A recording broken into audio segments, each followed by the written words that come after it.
Good morning. This is An Ordinary Man, and I am your host, Jim Whining. Today, I want to share with you a wonderful experience that I had in my third/fourth grade level of schooling. I know I like to talk about these things when I were young because I didn't realize how significant they were today. The name of this program is A Good Deed, and it focuses on a teacher's ability to observe, support, and develop a solution. When I was growing up, we had a lot of kids in school. In fact, our average class size, probably in grade school, was 36 kids, sometimes even more than that. In fact, our neighborhood, we had so many kids that I think about every household had at least three, if not four kids. We were the exception. There was only two of us, my sister and I. But that all being said, one year when I was in third grade, a situation had developed. There was too many kids for the third grade classes. And so they decided that some of the kids, eight of them, I think it was, would go into a fourth grade teacher's classroom.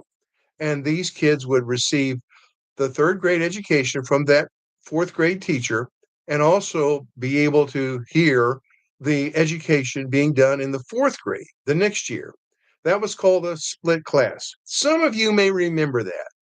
And it was crowded, of course. I think there was like 36 kids in the class, one teacher, that's all, just one teacher. And about of the 36, eight of them were in the third grade like me.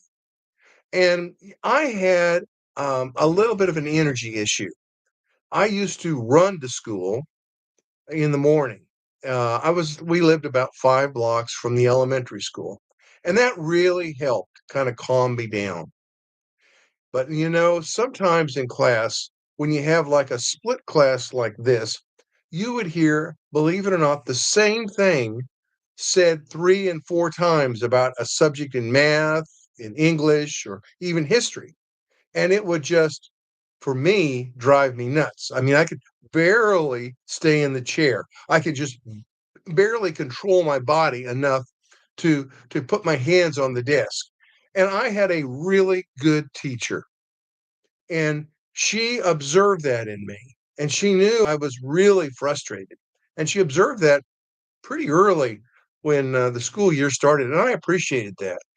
And she goes and brought me into class afterwards, and she said, "Jim, I know you're having some difficulties being patient through all the different teaching techniques. And of course, sometimes I have to repeat things.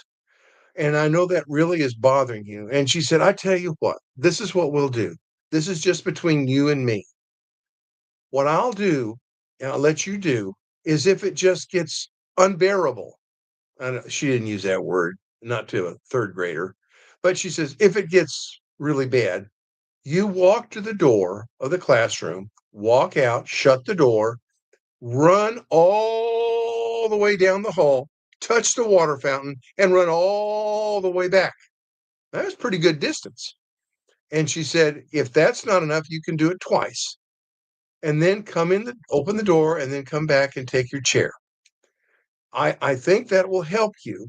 And I think that will, you know, improve your patience, your attention to the classroom activity, and also, um, um, you know, no one else will need to know it, and it will just be between you and me. And I use that technique all year long, and it really helped. I was able to focus when things got really frustrating, and I was able to literally do my work better than probably otherwise. And she,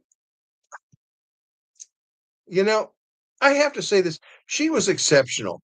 She could see I was having patience problems. She could see that because of that, I just couldn't attend to the task. Today, we would say that person had ADHD, and we would say that person had some learning disabilities. And I probably did because I was later diagnosed to having some functionality of autism. But the lessons that I learned from her were and literally was to see an example of a person who knew how to observe, who knew how to be supportive of an exceptional behavior, and also to develop a solution. Now, those are all three very important steps, but she also came up with a follow up solution. And when you put all that, and she followed up with that follow up solution. In other words, she had a solution, she gave it to me, and then she monitored it, kept it on the table to be modified, added to, subtracted, whatever. And during that period of time, that 1 year, she did a remarkable job with me in third grade when I was in a split class. I later had her for fourth grade and was a really good teacher and really helped for my disability, I guess you would say. She was my first experience and my first understanding how important it is to appreciate a person's disability and for that teacher to have the flexibility to make some decisions to help that person's life. I pushed back the other day when I was reading the Bible, and I thought to myself, have I seen that before?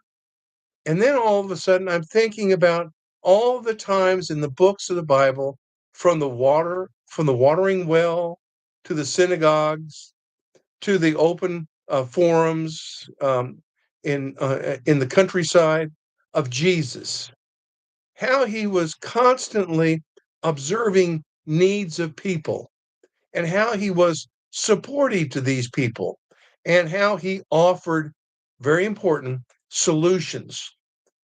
He literally exampled the ability for us to learn how to listen, to follow through, and to literally develop a plan for a person's life that will have a positive impact, that literally that person will be a better person by knowing Jesus. And and the Microsoft of that, the microscopic example of that is my teacher in third grade. She must have been listening to Jesus and how she could have an impact on my life with its difficulties. It's remarkable. It's remarkable how the Lord has put us in on this earth to offer others love, understanding, and solutions for their lives. That happened to me in third grade. And I'm certain as life progresses, all of us, regardless whether you're third grade or you're 79 or 80 or 90 years old, you can always appreciate another's love, time that they take for you to handle your problems in your life. God bless everyone listening to this program. I thank you for listening, and very happy Thanksgivings to people who follow us on America's High School Reunion, Our Heroes, Missouri's Best, of course, AMG Broadcasting, Acts Ministry. I'm very happy that you're able to watch this program and other programs that we are having. And please take time with your family at Thanksgiving time and appreciate their exceptional behavior and what you can do to help them because we all can take some help and observation of help. God bless and have a good day. I'm Jim Whining, and this has been